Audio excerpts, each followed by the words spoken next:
Good morning दोस्तों, सुप्रभात। हम पहुंच चुके हैं। ये है हमारा ऑफिस। सुबह के बज रहे हैं 8:30। बहुत ठंड है दोस्तों, और आज भी मैं सबसे पहले पहुंचने वाला ऑफिस का स्टाफ हूँ। मेरी आदत है दोस्तों, कल मैंने वीडियो में जैसे बताया था।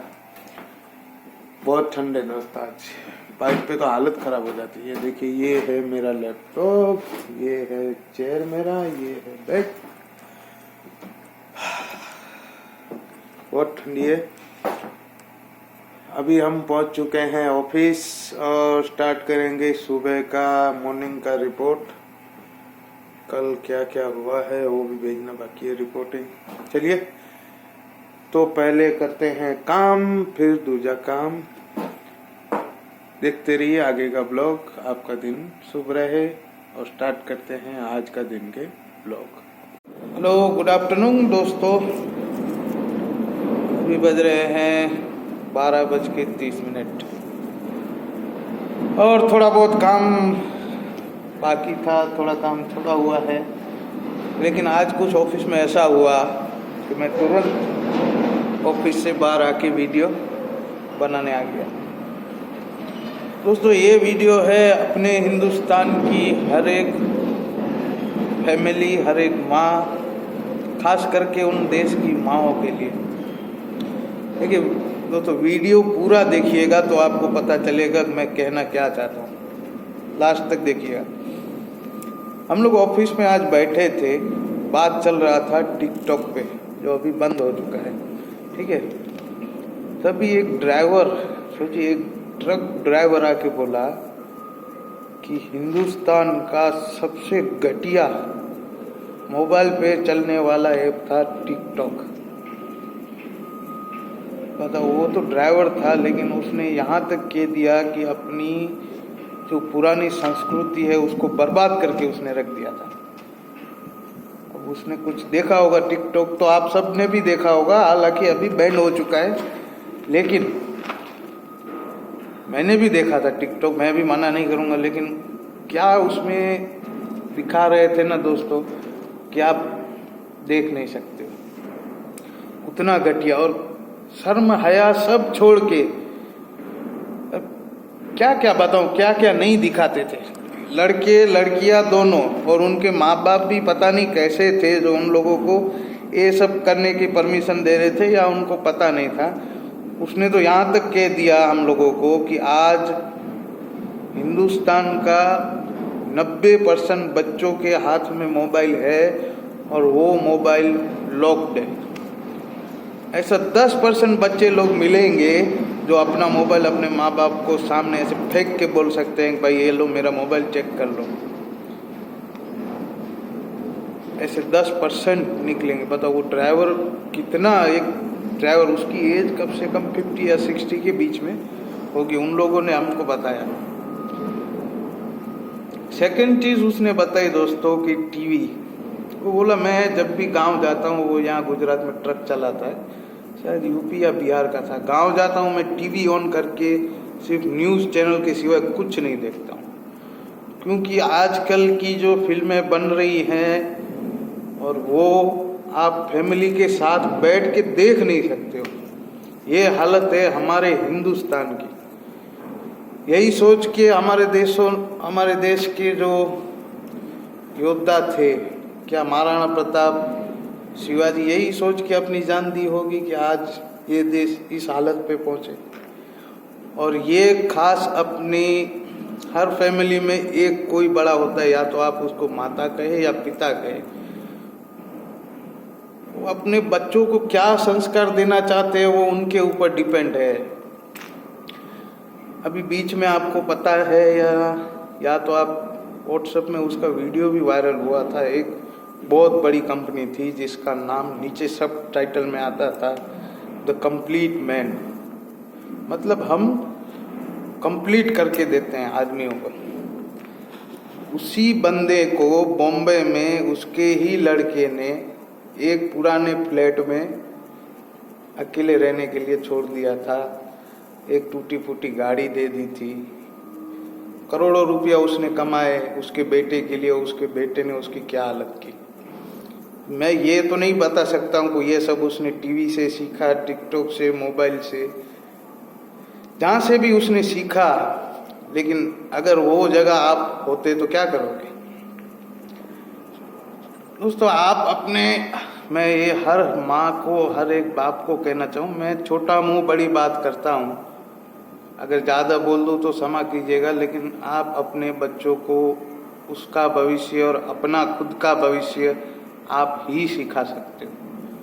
आप टीवी मोबाइल से मत सोचो कि ये सीख, हाँ देखो, देखने जैसा है वो देखो, मैं ये भी मना नहीं करता हूँ। आज मोबाइल ने दुनिया में आदमी को कहाँ से कहाँ पहुँचा दिया है, देखना चाहिए, लेकिन जो उसमें विकृति आज आ चुकी है। आज एक फिल्म ऐसी नहीं बन रही है बॉलीवुड की, मैं बॉलीवुड की बात करूँगा, बाकी बात नहीं करूँगा, कि आप पूरा फैमिली बैठ के देख सको। दोस्त देख सकते हो, एक माँ और बेटी साथ में बैठ के नहीं देख सकती, एक बाप बेटा नहीं देख सकता, या एक परिवार पूरा बैठ के नहीं देख सकता। कोई पिक्चर बनती है, चलो छोड़ो पिक्चर का, छोड़ो, एक सीरियल कोई अच्छा बनता है, वो टीवी पे आता है, आप देखने बैठ जाते हो, उसमें बीच में ऐड ऐसा आ जाता है।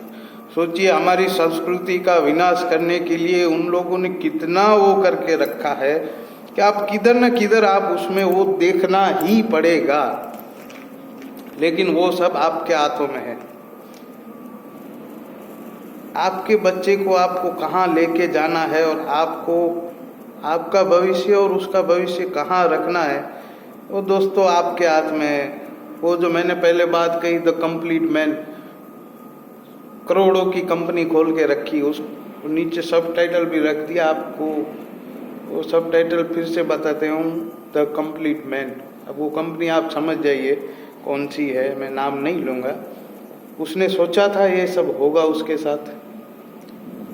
तो ये हर माँ बाप की जवाबदारी, आप अपने बच्चों को घूमने ले जाइए, मोबाइल दीजिए, टीवी देखने दीजिए, लेकिन साथ साथ उसको एक दिन वृद्धाश्रम, अनाथाश्रम, हॉस्पिटल और मंदिर, संडे में आप एक बार कहीं एक जगह लेके जाओ। दोस्तों देखो, मैं छोटा मुँह बड़ी बात कर रहा हूँ, लेकिन एक आप ये ट्राई कीजिएगा कि हफ्ते में नहीं तो महीने में एक बार, या तो उसको अनाथाश्रम, वृद्धाश्रम, मंदिर या कोई बड़ी हॉस्पिटल में आप उसको सिर्फ चक्कर मार के लेने के लिए लेके जाओ कि क्या हालत है इस देश की, किस कदर इस देश की संस्कृति का विनाश कर रहे हैं।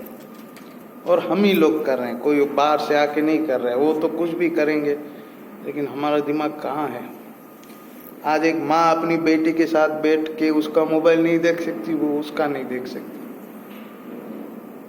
हमारे देश में बड़े बड़े ग्रंथ, भगवान श्री राम की जन्मभूमि, मर्यादा पुरुषोत्तम राम, इस मर्यादा पुरुषोत्तम राम के देश में एक माँ अपनी बेटी के साथ बैठ के पिक्चर नहीं देख सकती, ना वो एक दूसरे का मोबाइल देख सकते हैं, क्योंकि लॉक है, और लॉक खुल गया तो सब खुल जाएगा। ये ऊपर बैठ के भगवान राम भी देख रहे होंगे तो सोच रहे होंगे कि ये लोग मेरा नाम खराब कर रहे हैं। सच में दोस्तों, ये देश की कुछ हालत ही ऐसी है। एक तरफ ये है, एक तरफ के देश के नेता हैं जो आपस में हिंदू मुस्लिम वो फलाना ढिमका कर करके खुद की जाति में, आज ना क्षत्रिय एक साथ है, ना हिंदू समाज एक साथ है, कोई भी समाज वो एक साथ रहता ही नहीं है। वो सब बंटवारा की राजनीति करके सब मलाई खा रहे हैं, और दुनिया बेवकूफ़ है, बनाने वाला होना चाहिए, वैसा आज का हिंदुस्तान हो गया है। बात आते हैं मुद्दे पे।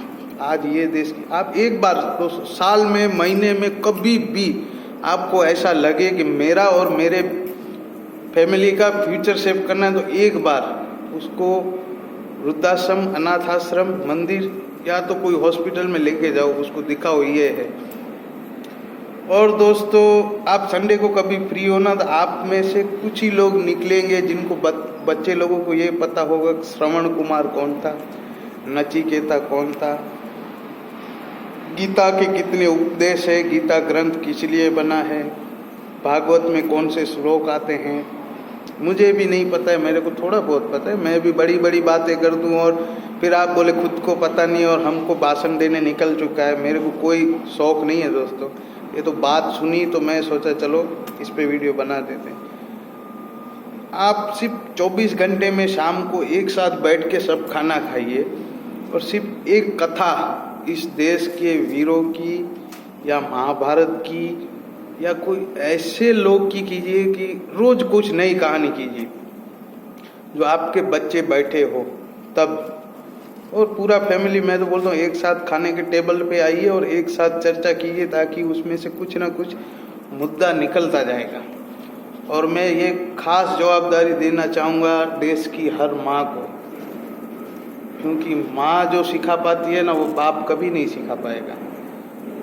तो हफ्ते में कभी लेके जाइए, महीने में, और रात को अगर आप एक साथ खाना खाने बैठे तो ये देश में, इस देश के लिए महाराणा प्रताप शिवाजी ने जो किया, भगवान राम की बातें, कृष्ण की बातें, ये कुछ नॉलेज देते रहिए दोस्तों। ये देखिए, मैं किसी धर्म के विरुद्ध नहीं बोल रहा हूँ, लेकिन आप अनाथ आश्रम या तो वृद्धाश्रम में जाएंगे ना तो आपको लगेगा कि क्या है ये दुनिया।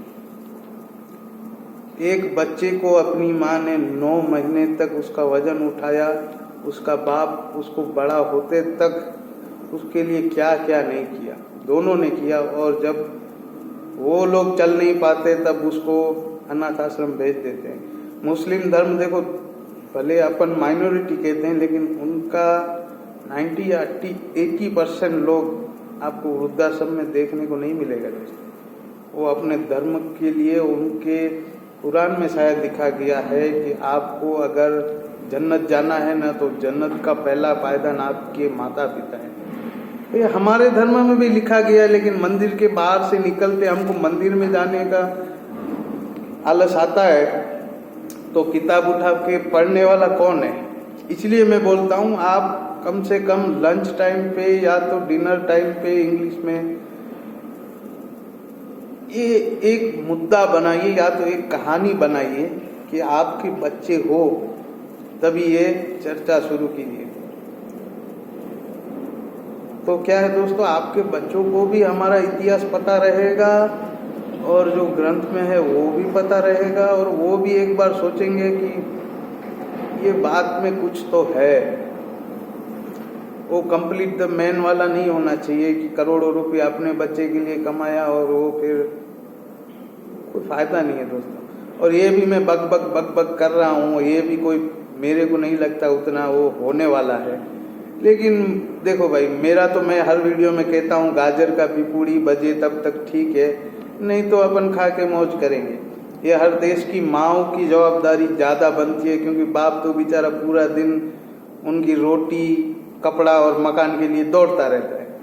माँ अपने बच्चों को जो संस्कार दे सकती है वो नहीं दे सकती। ऐसे ही देश में शिवाजी, महाराणा प्रताप दबंग फिल्म देख के या वो फिल्म देख के नहीं होने वाले। आप क्या सोचते हो कि आपका बेटा शिवाजी बने और आप पूरे दिन थिएटर में और वो जो रोड पे खड़ी रहती है पानी पूरी खा के आप अपने बच्चे को शिवाजी बना पाओगे? नहीं बना पाओगे दोस्तों। तो जो भी मेन है वो माँ है दोस्तों। ये हर देश की माँ की जवाबदारी है कि अपने बेटे को क्या संस्कार दे। और मॉडर्नाइजेशन तो हर दुनिया के हर कोने में हो रहा है। उसका मतलब ये नहीं कि आप अपनी संस्कृति, अपनी जात, अपना वो जो बोलते हैं ना वो छोड़ के सब आगे बढ़ो। 21वीं सदी क्या है, 22वीं सदी भी आएगी, 25वीं सदी भी आएगी। आपको क्या लगता है पुराने लोग के पास कुछ नॉलेज नहीं था? क्या भगवान राम थे तब क्या मोबाइल नहीं था तो नहीं चलता था? उनके पास कोई अलग टेक्नोलॉजी थी, वो भी पुष्पक विमान रावण का आपको पता होगा।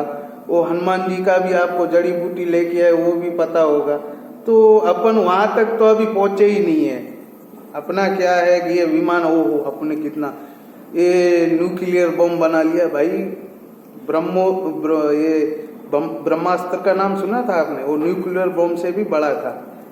तो अपन तो अभी वहां भी नहीं था। वो एक ब्रह्मास्त्र चलने से आधी दुनिया खत्म हो जाती। ये न्यूक्लियर बम एक देश भी खत्म नहीं कर पाता है। तो ये जो मॉडर्नाइजेशन है सही है, मैं उसका विरोध नहीं कर रहा हूँ, लेकिन संस्कार और संस्कृति भी अपन अपने साथ में लेके चले तो सही रहेगा। और ये जवाबदारी मैं इस देश की हर माँ को देना चाहूँगा कि आप अपने समाज, कम से कम दुनिया नहीं लेकिन अपने समाज के सामने ऐसा बोल सके कि देखो ये मेरा बेटा है या ये मेरी बेटी है, और उसको भी उतना गर्व हो कि आज किसी के सामने खड़ा होकर ऐसे मोबाइल फेंक के दिखा दे, ले देख ले तू भी, हम तेरे जैसे नहीं है, भले मॉडर्न है लेकिन तेरे जैसे नहीं, तेरी मोबाइल में जो गंदगी है ना वो हमारे मोबाइल में नहीं है। तो और ज़्यादा क्या मैं बताऊँ, अभी आप भी मेरे से बड़े हो, मेरे से ज़्यादा समझदार हो, तो अपनी संस्कृति को कहाँ लेके जाना है, अपने परिवार को कहाँ, अपनी पीढ़ियों को देखिए, आप अपने बच्चों को जो सिखाएंगे वो आगे जाके अपने बच्चों को सिखाएंगे। तो आप अपनी पीढ़ियों को कहाँ लेके जाना है वो आपके हाथ में है। मेरा काम था आपको बताना, तो मैं बता दिया। और वो जो ड्राइवर ने कहा था वो सही बात है दोस्तों। आज कोई ऐसी पिक्चर, ऐसी कोई सीरियल नहीं है। वो पद्मावती फिल्म बनी थी, महारानी पद्मावती का, तो उसमें भी ये लोग गाना घुसेड़ दिए थे। अब रानी पद्मावती थोड़ी ना डांस करने वाली वो कोई ऐसी थी, लेकिन ये लोग देश की संस्कृति और बढ़ावा भी हम लोग देखो उनको दे रहे हैं। भले वो लोग पिक्चर रिलीज कर रहे हैं, कुछ भी बना रहे हैं, लेकिन जब हम देखने जा रहे हैं तब वो बन रहा है ना। हर एक फिल्म पे 250 करोड़ 500 करोड़ हजारों करोड़ों रुपए कमाते हैं, तब जाके उनको प्रोत्साहन मिलता है कि अब पीके पिक्चर में देखिए दोस्तों, उन्होंने शंकर को कहाँ दिखाया, भगवान राम को कहाँ दिखाया, वो पिक्चर सुपर हिट हो गई। अब वो दूसरी बार ऐसी ही पिक्चर बनाएगा ताकि वो भी सुपर हिट हो, क्योंकि इस देश के हिंदुओं में वो दम नहीं है। उसको पता है कि ये सब बटे हुए हैं, कभी एकजुट होने वाले ही नहीं है, ये गारंटी से लिख लो। इस देश का हिंदू कभी एकजुट नहीं होगा। और मैं किसी धर्म का विरोध नहीं कर रहा हूँ, लेकिन जो बात सही है, आपको कड़वी लगे तो भले कड़वी लगे, मेरे को आपसे 500,000 लेना नहीं है, लेकिन इस देश का हिंदू आप लिख के रखो कभी एक नहीं होगा। वो किसी ना किसी जाति बंटवारे में बटा ही रहेगा। वो कभी नहीं बोलेगा। आप देखो, मैं किसी का नहीं, लेकिन मुस्लिम धर्म जो है ना उसमें भी बहुत जातियाँ हैं, लेकिन आप उसको पूछोगे ना आप कौन से हो, तो बोलेगा मैं मुस्लिम हूँ, मुसल्लल ईमान मुस्लिम। और हिंदुओं में पूछोगे आप कौन हो, अरे मैं राजपूत हूँ, मैं जैन हूँ, मैं वो हूँ, मैं ये हूँ, मैं फलाना हूँ, मैं डिमका हूँ। यही कब सुधरोगे? और नहीं सुधरो तो मेरे को कौन सा फर्क पड़ने वाला है। मत सुधरो, आपके ऊपर है, आप अपनी कहाँ लेके जाने वाले हो। मेरे को कोई जाति बंटवारे से कुछ लेना देना नहीं है, ना ही मेरा ये विषय है, ना कोई मैं पॉलिटिशियन हूँ। लेकिन आज एक बात चली तो मैंने सोचा ब्लॉग बना दूँ। बाकी आपकी इच्छा, आपका परिवार, आपका समाज है, जहाँ आप लेके जाना चाहते हो आप लेके जाओ। मैं मेरा परिवार का गारंटी लेता हूँ दोस्त, मैं आपका नहीं लेता हूँ। आपके ऊपर है, आपके घर के ऊपर है, आपके परिवार के ऊपर है, आपके बच्चों को, आपके समाज को, आपकी पीढ़ियों को आपको कहाँ लेके जाना है। तो ये देश की माँओं के लिए भी था, कम से कम आपके बच्चे को कोई एक ग्रंथ तो कम से कम सिखाओ, या एक श्लोक सिखा दो, या एक मंदिर तो दिखा दो कम से कम। ये मोबाइल जो पकड़ा देते हो उससे अच्छा एक मंदिर या एक श्लोक, एक गाना, एक वीर गाथा कुछ तो सुनाओ यार। ये जो माँ है ना वो सब सिखा सकती है। अब वो पूरा समाज, पूरा देश अब उन माँओं के हाथों में है। बाकी तो मेरी तो ये चलती रहेगी आगे। आपकी इच्छा, आप जो करना चाहो। और क्या बोलूँ।